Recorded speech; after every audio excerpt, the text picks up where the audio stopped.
Oui, c'est la toute première fois que le président Xi Jinping effectue une visite au Sénégal et en Afrique de l'Ouest. Une visite qui a été marquée par l'ambition du président chinois et sénégalais de vouloir accélérer leur coopération dans tous les domaines.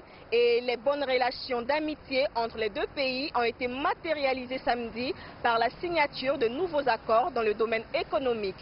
Il faut dire que ces dernières années, les deux pays avaient déjà signé 10 accords dans des domaines liés à la justice, la coopération économique et technique, les infrastructures, la valorisation du capital humain et l'aviation civile. Le gouvernement sénégalais a donc exprimé son entière satisfaction de cette coopération bilatérale.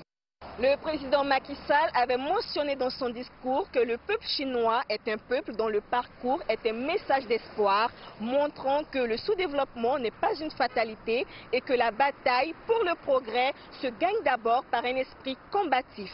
Alors, on voit ici dans son discours que la Chine est devenue une source d'inspiration pour certains dirigeants africains.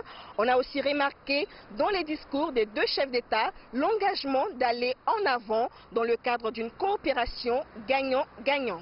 La visite du président Xi Jinping au Sénégal a été largement relayée par les médias nationaux et internationaux qui, dans leur ensemble, ont fait des commentaires positifs. Les médias sénégalais et africains n'ont pas manqué de souligner les différents avantages qu'offre la visite du président chinois dans ce pays d'Afrique de l'Ouest. Pour ces médias, la coopération sino-africaine augure d'un avenir prometteur. La visite du président Xi Jinping à Dakar s'est terminée par la cérémonie d'inauguration de l'arène nationale de lutte construite grâce à la coopération sino-sénégalaise.